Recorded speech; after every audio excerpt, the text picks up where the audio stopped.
Assalamualaikum warahmatullahi wabarakatuh. Hello everyone. Ya, nama saya Hidir dan eh,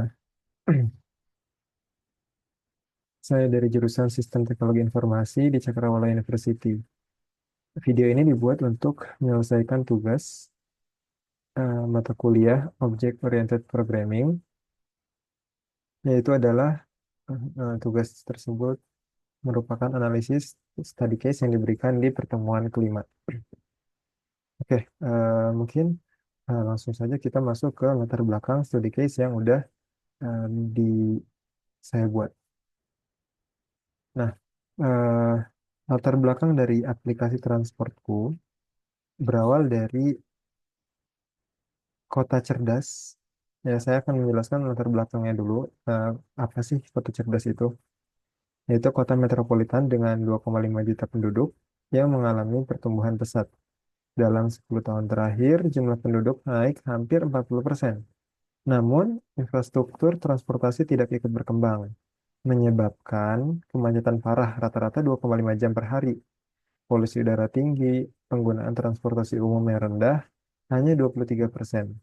Karena apa? Karena info jadwal tidak terintegrasi, sulit akses antar moda, sistem pembayaran yang terpisah antar transportasi. Namun kota ini juga punya berbagai moda transportasi. Yang pertama yaitu bis kota nih, namanya Transbus. Kemudian kereta komuter KI. Kemudian ada juga bike sharing, yaitu pedali cerdas. Kemudian ride hailing, dan juga perahu sungai, perahu kota. Kemudian juga yang berikutnya adalah monorail. Yang ini masih dibangun. Nah, semua ini dikelola oleh entitas yang berbeda dengan aplikasi dan sistem pembayaran yang terpisah. Berbeda juga dengan eh, semua entitas ini saling berbeda sehingga memiliki aplikasi masing-masing dan juga sistem pembayarannya juga masing-masing dan juga terpisah. Namun, karena permasalahan tersebut yang menyebabkan masalah-masalah tadi, kemacetan, habis itu dan juga kemacetan yang eh, 2,56 jam per hari ini disebabkan juga penuhnya penduduk sekitar 2,5 juta, maka pemerintah mengadakan atau meluncurkan program, yaitu Mobilitas Cerdas 2025, dan ingin mengembangkan aplikasi Transportku, yaitu aplikasi yang di dalamnya itu merupakan aplikasi yang merupakan platform digital terpadu untuk semua moda, dompet digital tunggal, ya, sehingga eh, tidak perlu keluar aplikasi satu untuk berpindah ke transportasi yang lainnya, gitu. Kemudian juga algoritma rute multimoda menjadi akan menampilkan eh, rekomendasi dari multimoda ini di dalam satu aplikasi aja, yaitu Transportku. Kemudian juga notifikasi real time nih. Jadi setiap transportasi-transportasi yang beragam tersebut. Kemudian juga ada dashboard analitik untuk admin dan juga pelaku bisnis. Kemudian aplikasi tersebut harus modular dan bisa berkembang seiring berjalannya waktu. Oke, dari latar belakang ini kita akan melakukan atau eh, dari latar belakang ini keluarlah beberapa tujuan utama dari sistem yang akan dirancang untuk aplikasi transport tersebut. Yaitu yang pertama meningkatkan efisiensi transaksi pembayaran transportasi. Nah, gimana caranya biar semua em, semua entitas tersebut gitu, semua maksudnya semua dari yang Transbus, KI, eh, bike sharing, perahu kota, gimana caranya agar masyarakat itu bisa melakukan transaksi di dalam satu platform saja, yaitu di aplikasi Transportku. Kita akan membahas tentang itu nantinya. Kemudian juga hal tersebut juga akan memberikan pengalaman pengguna yang mudah dan nyaman dengan pengalaman-pengalaman yang akan kita sajikan nantinya. Contohnya seperti kemudahan dalam melakukan transportasi sehingga tidak membuat mereka frustasi ketika melakukan pembayaran atau menggunakan transportasi publik gitu. Kemudian juga ya karena pelajaran ini tentang OOP, jadi kita bakal menerapkan prinsip-prinsip OOP untuk membangun sistem nih yang scalable dan mudah dikembangkan. Oke, yaitu 4 pilar utama OOP. Oke, kemudian di sini kita akan masuk ke data atau table yang akan membahas tentang sedikit tentang datanya dulu nih atau entitas-entitas yang adanya dulu. Nah, yang pertama itu of course pengguna ya. Pengguna itu memiliki atribut ID, nama, email, tipe user. Nah, tipe user ini maksudnya apa? Tipe user ini maksudnya apakah orang itu mahasiswa, turis, pekerja. Nah, tipe-tipe user yang beragam di kota tersebut, di kota cerdas tersebut. Kemudian juga ada saldo dan juga histori perjalanan. Nah, metodenya yang dipakai itu ada login, logout, cek jadwal, bayar, lihat rute perjalanan, kemudian juga histori perjalanan. Kemudian entitas yang berikutnya adalah transportasi. Nah, transportasi ini yang pastinya ada ID, nama transportasi, jenis mode transportasi kayak bis, kereta, sepeda, dan lain-lain. Kemudian juga ada operator, kemudian daftar rute dan juga status. Nah, eh, metodenya ada tampilkan jadwal, update posisi, tampilkan info. Gitu. Kemudian, nah di bawahnya ini merupakan inheritance dari si transportasi ini. Transportasi adalah induk entitasnya. Nah, yang bawahnya ini adalah empat ini adalah eh, inheritance-nya. Di dalam bus sendiri itu akan ada rute bus, ada atribut rute bus, nomor bus. Of course ada juga ya yang pastinya ID-nya, namanya, jenis modanya. Cuman ini yang membedakannya nih. Ini yang membedakan dari transportasi yang lainnya. Kemudian di KI itu ada tambahan kelas yaitu jalur kereta dan nomor gerbong misalnya. Kemudian juga ada bike sharing, ada stasiunnya yaitu berbentuk nomor ID. Kemudian juga jumlah eh, sepeda yang tersedia gitu misalnya. Yang tersedia di stasiun tersebut. Kemudian berikutnya itu perahu ya. Sama seperti yang lainnya, perahu juga yang pertama pasti ada ID, nama, jenisnya. Habis itu ada operatornya, ada daftar rutenya, ditambah jalur sungai dan juga nama dermaga. Jadi jalur sungai ini kayak kompleksitasnya bukan kompleksitasnya kayak kalau misalnya mau ke dermaga berikutnya dia harus lewat jalur sungai ini yang akan transit di dermaga eh, ABC gitu misalnya. Adapun monorail, oke ini harusnya masih inheritance ya sama sama yang di atasnya. Kita bisa harusnya. Nah mungkin ini kita bisa samakan ke yang atasnya ini. Kemudian di monorail tersebut ada jalur ya, of course jalur monorailnya. Kemudian ada estimasi waktu sampai, estimasi waktu sampai. Oke. Kemudian di entitas berikutnya ada juga rute. Nah, rute ini di dalamnya itu ada atribut ID rute, titik awal, titik tujuan, estimasi waktu, mode yang digunakan. Nah, kemudian metodenya ada hitung rute tercepat sama tampilkan alternatif. Entitas berikutnya adalah pembayaran. Di pembayaran ini ada ID pembayaran, kemudian metode pembayaran, yaitu berupa dompet digital, kayak misalnya Dana atau eh, misalnya ya, kris, kartu kredit misalnya. Bisa juga atau e-money, e-money dari Mandiri atau semisalnya. Kemudian total bayar dan waktu. Nah, di sini tuh ada metodenya yang digunakan ya pastinya proses pembayaran dan juga tampilkan struktur pembayaran. Kemudian entitas berikutnya adalah loyalitas pengguna. Nah, pengguna tersebut juga eh, akan ada atributnya ID user, poin, yaitu setelah menyelesaikan perjalanan mereka akan mendapatkan poin. Kemudian ada tiernya. Nah, tier ini meningkat sesering dia melakukan seiring dia melakukan transaksi atau menggunakan transportasi publik tersebut. Ini ada riwayat mendapatkan poin. Nah, kemudian juga ada notifikasi. ID notifikasi, isi pesan, kemudian waktu, kemudian tipe. Nah, tipe ini apa nih maksudnya? Yaitu tipe apakah notifikasi tersebut berbentuk notifikasi gangguan, ataukah informasi, ataukah hanya sekedar promo saja. Nah, di dalam atribut ini menggunakan metode kirim notif dan juga tampilkan notifikasi.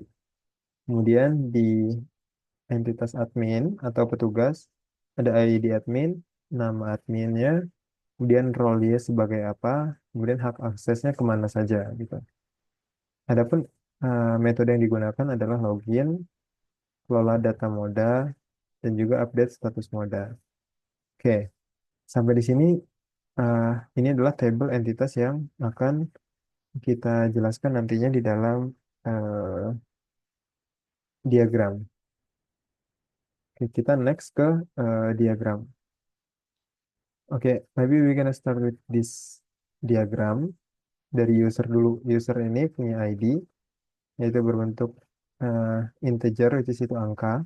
Kemudian nama, email, tipe user, saldo, dan juga histori perjalanan. Nah, kemudian dari situ juga user itu eh, bisa mengakses pembayaran dan juga loyalitas pengguna. Nah, jadi loyalitas pengguna ini berhubungan dengan user, pembayaran juga berhubungan dengan user, notifikasi ini berhubungan dengan user, admin itu bisa mengakses dashboardnya user misalnya. Nah, demikian. Jadi user ini terhubung dengan banyak entitas data yang lainnya. Namun,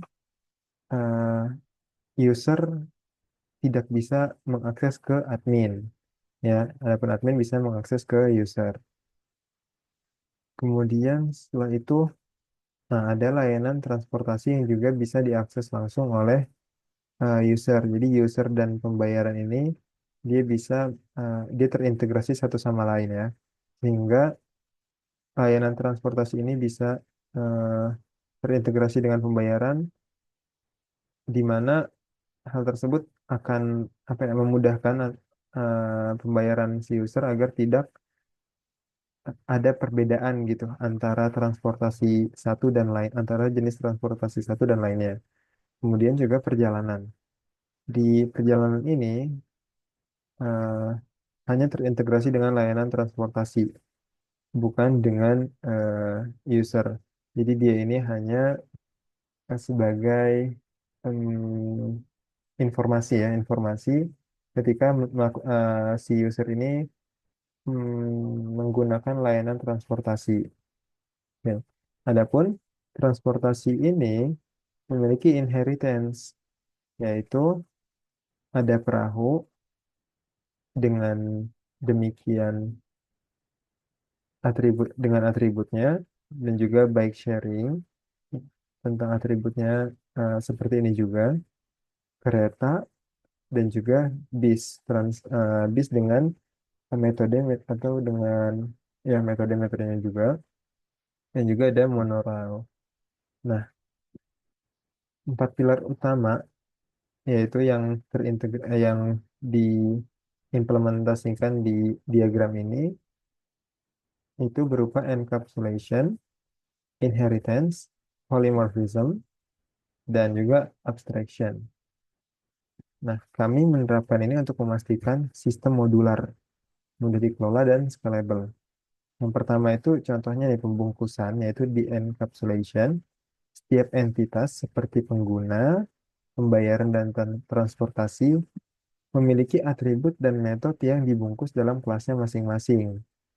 Contoh, kelas pengguna menyimpan data pribadi dan hanya dapat dimodifikasi melalui metode seperti top up, dan juga bayar gitu.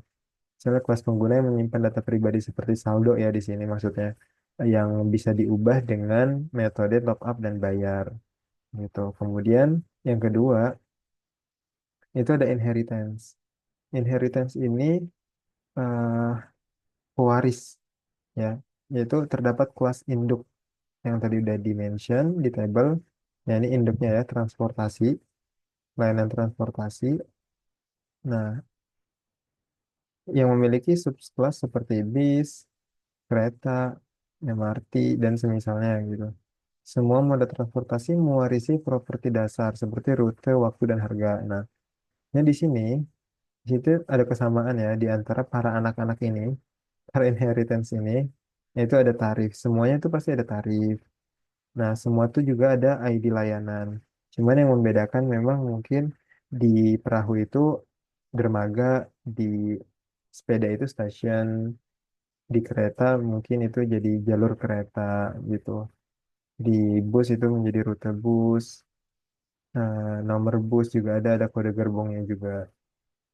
Nah, setelah inheritance, yaitu mereka eh, warisan dari si layanan transportasi ini. Kemudian ada polymorphism juga. Dengan menggunakan virtual function, sistem bisa memanggil metode info yang berbeda tergantung jenis transportasi, walau dipanggil lewat pointer transportasi. Gitu. Jadi semua ini karena adanya kesamaan, jadi bisa melakukan di info atau display biasanya. Nah, kemudian yang keempat, abstraction. Nah, pengguna nggak perlu tahu nih cara kerja sistem dalam menampilkan rute atau menghitung saldo. Mereka cukup berinteraksi lewat UI saja. Dalam dalam kode dalam kode hanya metode penting yang diekspos, misalnya cuman ya bayar, top up, sementara logika internalnya yaitu disembunyikan di private gitu. Oke, uh, let's jump into the next section. Itu ke flowchart sederhananya dan secara globalnya, secara umumnya, secara garis besarnya. Yang pertama itu user akan memulai membuka aplikasi transportku di sini. Setelah itu user melakukan registrasi, menginput tujuan, sistem akan mencarikan rute terbaik.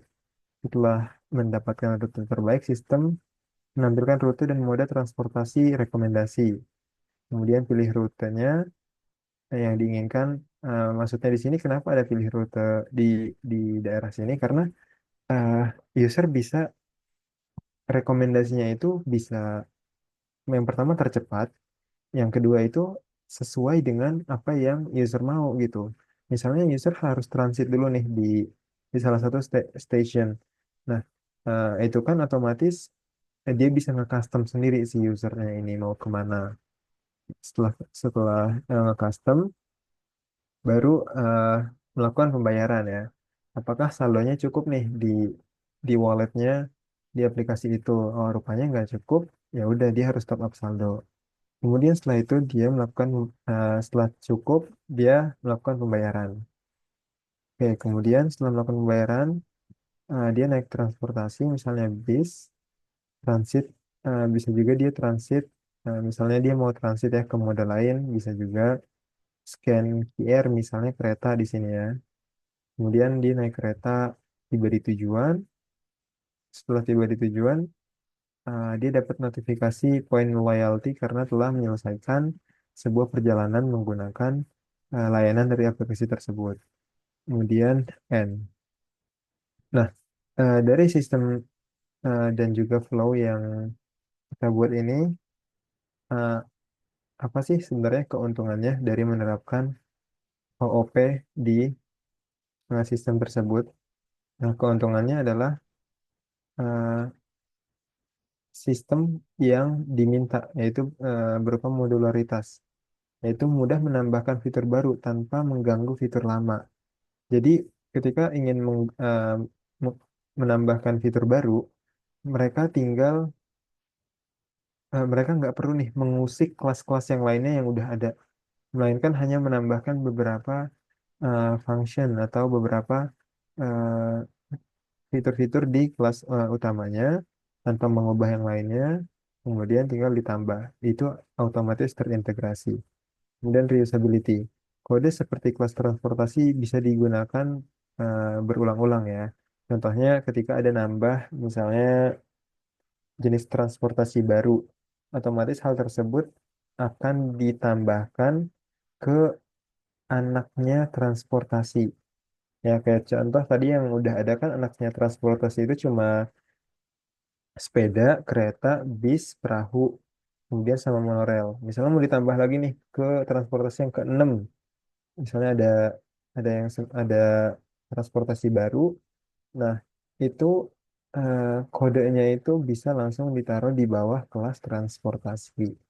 Gitu. Kemudian juga yang ketiga, scalability-nya. Sistem itu bisa dikembangkan ke wilayah atau moda transportasi lain. Nah, di sini juga nggak cuman ke, misalnya kan kita cuma ngebahas ke tentang 2,5 juta penduduk tadi di satu kota. Nah, dengan menggunakan sistem OOP ini, dia bisa lebih eh, scalable. Jadi di, kita mau kita mau menerapkan transportasi ini ke kota lain itu gampang banget dengan karena kita telah menerapkan sistem tersebut menggunakan object oriented programming. Oke, dari situ eh, kesimpulannya adalah sistem transport full ini mampu menjawab permasalahan pengguna transportasi umum. Contohnya dari kesulitan dalam melakukan eh, pembayaran karena harus berpindah-pindah aplikasi, juga kemacetan tadi yang 48% atau sekitar 2,5 jam. Nah, eh, hal itu bisa diselesaikan dengan cara menerapkan eh, sistem yang terintegrasi di dalam aplikasi Transportflow yang merupakan kebijakan atau program pemerintah di 2025 ini. Kemudian juga ada dengan dengan dengan terus kesimpulan yang lainnya juga yaitu dengan menerapkan prinsip OOP, sistem menjadi lebih efisien dan mudah dikembangkan ke depannya nanti. Kemudian keempat, pilar OOP sangat penting dalam perancangan sistem berbasis objek sistem berbasis objek. Nah, eh, bagian ya OOP ini sangat memainkan peran penting di dalam eh, pengimplementasian pengimplementasian informasi atau alur informasi di satu platform atau di satu organisasi. OOP ini sangat penting karena juga eh, lebih efisien ketika ingin menambah modular atau menambah skala dari organisasi tersebut. Oke, mungkin terima kasih atas akhirnya kita sampai di akhir ya. Eh, Terima kasih atas perhatiannya semua. Semoga penjelasan ini bermanfaat dan bisa menginspirasi kita dalam mengembangkan sistem berbasis OOP yang baik. Nah, adapun salah dan adapun jika ada kesalahan kata atau kesalahan dalam pemahaman, saya sangat terbuka untuk pertanyaan atau diskusi selanjutnya. Silahkan jika ada yang ditanyakan, eh, hubungi saya mungkin. Oke, kurang lebihnya mohon maaf. Wassalamualaikum warahmatullahi wabarakatuh.